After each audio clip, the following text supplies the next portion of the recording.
দুনিকে উদ্ধার করে নিয়ে নতুন কাজে যোগ দিল রানী। সম্পূর্ণ জানতে ভিডিওটিতে একটি লাইক করে দেখতে থাকো। গল্পের শুরুতেই দেখা যায় রানী তন্ন তন্ন করে দুনিকে খুঁজতে থাকে, কিন্তু কোথায় গেল দুনিকে না পেয়ে রানীর ভীষণই চিন্তা হতে থাকে। একে ওকে ছবি দেখাচ্ছে, কিন্তু কেউই বলছে দেখেনি। অন্যদিকে দুর্জয় জোরে বাইক চালিয়ে যাচ্ছিল, দুনির মতোই একটা বাচ্চাকে দেখতে পায়। এরপরেই দুনিকে পাওয়ার জন্য সেই মহিলাটার গায়ে হাত দেয়, আর যখনই মহিলাটা সামনের দিকে ফেরে তখন দুর্জয় বুঝতে পারে এটা তো রানী না, আর এটা দুনিও না। দুর্জয় হাত জোর করে ক্ষমা চায় আর বলে, আসলে আমি বুঝতে পারিনি, আমাকে ক্ষমা করে দেবেন। এর মধ্যেই দুর্জয় ভাবে, আমার মেয়েটাকে নিয়ে রানী কোথায় গেল, কি করছে, কি যে হবে, রানী কি করে আমার মেয়েটাকে মানুষ করবে, টাকা ছাড়া এই দুনিয়াতে কি করে বাচ্চা মানুষ করা যায়, রানীকে আমি কখনো ক্ষমা করব না। এরপর রানী তো খুবই কান্নাকাটি করতে থাকে, ভেঙে পড়েছে রানী।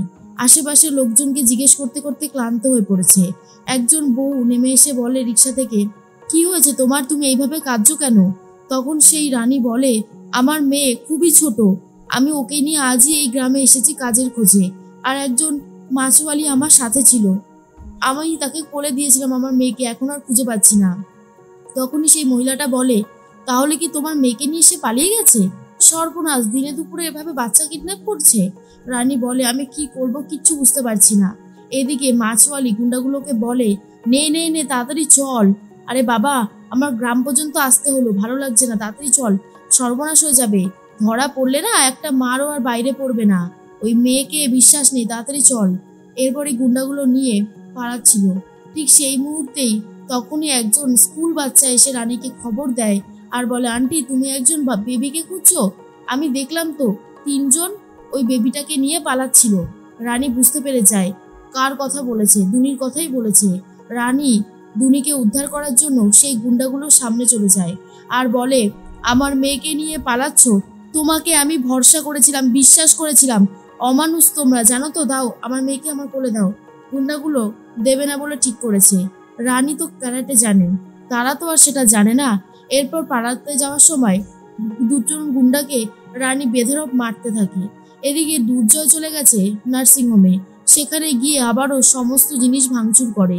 তার মধ্যে চলে এসেছে অনিশা আর বলে, কিরে জয়, মাথা ঠিক আছে তো, কিরে কি করেছিস ঘরের? এরপরেই জয় অনিশার এই অবস্থা দেখে চমকে যায়। সাদা একটা শাড়ি পরেছে, কেমন যেন চেঞ্জ হয়ে গেছে। আর তখনই অনিশা বলে, জানিস আজ আমি কাঙালি ভোজন করিয়ে আসলাম, মনের মধ্যে একটা অদ্ভুত শান্তি যেন কাজ করছিল, আমার অনেকটা তৃপ্তি লাগছিল, কিন্তু তুই এরকম করছিস কেন? রানী ঠিক আছে তো? দুর্জয় তখন বলে, রানী রানী রানী, সারাদিন শুধু রানী, রানী ছাড়া কি আর কেউ নেই? তুই জানিস ও আমার মেয়েকে নিয়ে চলে গেছে, আমি ওর গায়ে হাত তুলেছিলাম বলে। অনিশা বলে, তোর কি মাথা খারাপ হয়ে গেছে? তুই রানীর গায়ে হাত তুলেছিস? জয়, কেন করেছিস এটা বল, কেন করেছিস? তুই একজন মেয়ের গায়ে এইভাবে হাত তুলতে পারিস না, রানী যতই তোর স্ত্রী হোক না কেন, তুই হাত তুলতে গেলি কেন? দুর্জয় বলে, কি করতাম আমি, এছাড়া আমার কি আর কোনো উপায় ছিল? তাই জন্যই তোর গায়ে হাত তুলেছিলাম। এর মধ্যেই অনিশা বলে, না জয়, তুই এটা মোটেও ঠিক কাজ করিসনি, তুই রানীর গায়ে হাত দিয়ে আরো বেশি খারাপ করেছিস। এদিকে রানী সেই গুন্ডাগুলোকে বেধড়ক মার মারে, আর তারপর সেই মহিলাটা বাচ্চাটাকে নিয়ে আবারও পালানোর প্ল্যান করে। তখনই রানী বলে, শোনো, তুমি কিন্তু আমার মেয়েকে আমার কোলে তুলে দাও, না হলে তোমার অবস্থা আরো বেশি খারাপ হবে। মাছওয়ালি বলে, আমার দিকে এগোবে না, আমি কিন্তু তাহলে এই বাচ্চাকে মাটিতে ফেলে দেব। রানী বলে, তুমি যদি ওকে মাটিতে ফেলো তুমিও কিন্তু আর মাটি থেকে উঠতে পারবে না, সেই ব্যবস্থাই আমি করব। এর মধ্যেই পাড়া প্রতিবেশী যারা ছিল চলে এসেছে আর বলে, কি হয়েছে গো? তখনই রানী বলে, দেখুন না, আমার বাচ্চাকে চুরি করে এখানে নিয়ে এসেছে। এরপর সেই মহিলাগুলোই সেই মাছওয়ালিকে ধরে। তখন রানী দুনিকে উদ্ধার করে। এরপর মাছওয়ালিকে বলে, তোমাকে তো আগেই বলেছিলাম ও আমার প্রাণ, ও আমার একমাত্র অবলম্বন, তাও তুমি আমার কাছ থেকে ওকে কেড়ে নিচ্ছিলে, তুমি কিন্তু একদমই ঠিক কাজ করোনি। এরপর রানী খুব কান্নাকাটি করতে থাকে। অন্যদিকে দেখা যায় বিনায়ক আর কোনো উপায় না পেয়ে বিশ্বনাথ বাবুকে ফোন করেছে, রানীর বাবাকে, আর বলছিলাম যে, বিশ্বনাথ বাবু, রানীর সাথে তো আমাদের কোনো আর কথা হয়নি, আমি বারবার ফোন করছি কিন্তু আমাদের ফোনটা না কোনোভাবেই ধরছে না। বিশ্বনাথ বাবু বলে, মামুনি আমাকে ফোন করেছিল, আমার সাথে কথা হয়েছে, দুর্জয়ের সমস্ত কাণ্ড কারখানার কথা আমাদেরকে বলেছে। দেখুন, মামুনি যদি আমার বাড়িতে আসতো তাহলে তো আমি অনেক বেশি নিশ্চিন্ত হতে পারতাম, কিন্তু ও তো আমার বাড়িতেও আসেনি, ওকে যে আমি কি বলবো আমি নিজেও বুঝতে পারছি না। আসলে আমার মামনি খুবই সেন্সিটিভ, ওকে কিছু করলে না ওর খুবই মন খারাপ হয়ে যেত ছোটোবেলা থেকেই। দুর্জয় ওর গায়ে হাত তুলেছে, এই কথাটা শোনার পর আমার খুবই রাগ হয়েছে, কিন্তু আপনি যাই বলেন না কেন আমার মামনি খুব কষ্ট পেয়েছে। বিনায়ক বলে, আমি জানি আমাদের তরফ থেকে একটা ভুল হয়ে গেছে, ক্ষমা করবেন।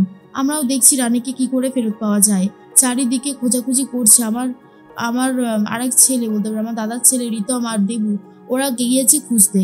তখনই বিশ্বনাথবাবু বলে, খোঁজ পেলে আমাদেরকে জানাবেন। এদিকে বিপাশা বারবার করে ফোন করতে থাকে আর বলে, না রানীর ফোন তো নট রিচেবলই বলছে। শুক্লা তখন বলে, এই মেয়ের কোনো কাণ্ডজ্ঞান নেই, এইটুকু একটা দুধের শিশুকে নিয়ে এইভাবে বেরিয়ে গেল। হ্যাঁ, আমার তো ওর উপরই রাগ হচ্ছে, জেদ জেদ, ওই মেয়ের প্রচণ্ড জেদ।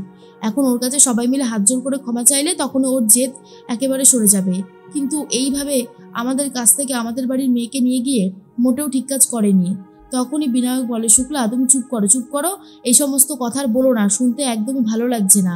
তোমাকে আগেও বলেছি, এখনো বলছি, তুমি যে কাজগুলো করছো সেগুলোকে ঠিক কাজ বলে না। তুমি তোমার ছেলের সাপোর্টে শুধু কথা বলে যাচ্ছ। আরে একবার বোঝার চেষ্টা করো, সেই মেয়েটাকে তোমার তোমার ছেলে মেরেছে, গায়ে হাত দিয়েছে, বুঝতে পেরেছো? কারণ গায়ে হাত দেওয়া কত বড় অপরাধ। আর তোমার ছেলে যেটা করেছে সেটা কিন্তু ক্রিমিনালের কাজ, ঠিক আছে? এই কথাটা মনে রেখো। তখন না শুক্লা কিছু বলতে পারে না। জেঠুমনি বলে, আমাদেরই ভুল, আমরা যদি রানীকে একটু চোখে চোখে রাখতাম তাহলে আজকে আর এই দিনটা দেখতে হতো না, ও এখানেই থাকতো, তাহলেই সব কিছু ঠিক হয়ে যেত। এরপরেই রনক বলে, বাবা তোমার তো অনেক জায়গায় পুলিশের চেনা জানা আছে, তুমি একবার খোঁজ নিয়ে দেখতে পারো না যে রানী কোথায় গেল? বিশেষ করে ওর মোবাইলটা ট্র্যাক করে, তাহলেই তো জানা যায়। তখনই জেঠুমনি বলে, হ্যাঁ জানা তো যায়, কিন্তু রানী তো সিমটা খুলে ফেলেছে, রানীর সিম খুলে ফেলে কি করে সম্ভব? অন্যদিকে পিঙ্কি বৌদি বলে, সত্যিই তো রানী কোথায় গেল?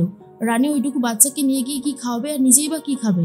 রানী কি তাহলে অন্য কোনো প্ল্যান করেছে? কি জানি বাবা, এই রানীর কথা তো আমি বুঝতেই পারছি না। অন্যদিকে শুক্লা বলে, তোমরা সবাই মিলে ব্যস্ত হবে, রানীকে খুঁজবে, এটাই তো রানী চেয়েছিল, আর এটাই হচ্ছে। বিনায়ক বলে, তোমার ছেলে ওকে মারলো কেন? ও যদি কোনো অন্যায় করেও থাকে, জানি আমি ছোট বৌমা কোনো অন্যায় করেনি, ধরে নিলাম করেছে, তাহলে তোমার ছেলে ওর গায়ে হাত তুলেছে কেন? তোমার ছেলের অন্যায়টা তো তুমি দেখছো না, সবসময় অন্যের মেয়ের দোষ খুঁজে পাও, তাই না? রানী এদিকে খুবই কাঁদছে। তখনই কিছু মহিলা বলে, তুমি এখানে কোথায় এসেছো গো? তখনই বলে, আমি এখানে নতুন গ্রাম বলে একটা জায়গা আছে, ওখানেই এসেছিলাম কাজের খোঁজে। তখন সেই মহিলাটা বলে, এখান থেকে হাঁটা পথ, এসো আমি দেখিয়ে দিই। এরপর রানী টুনিকে নিয়ে হাঁটতে শুরু করেছে, আর সেই অ্যাড্রেসে পৌঁছেও গেছে। সেখানে যিনি সিকিউরিটি ছিল তাকে বলে, আমি এখানকারই একটা অ্যাডভার্টাইজমেন্ট দেখে এসেছি কাজের খোঁজে। সিকিউরিটি বলে, আসুন আসুন আসুন, আপনি আদিত্যবাবুর খোঁজে এসেছেন তাই তো? রানী তখন বলে, একদমই তাই, আছেন উনি, ওনার সাথে কথা বলা যাবে? তখন সিকিউরিটি বলে, হ্যাঁ এখানে বসুন, উনি আসছে। এরপর সেই লোকটার সাথে কথা বলতে থাকে, আর রানী ভাবে টুনিকে নিয়ে কাজে প্রথম দিন তার শুরু হয়ে গেল লড়াই।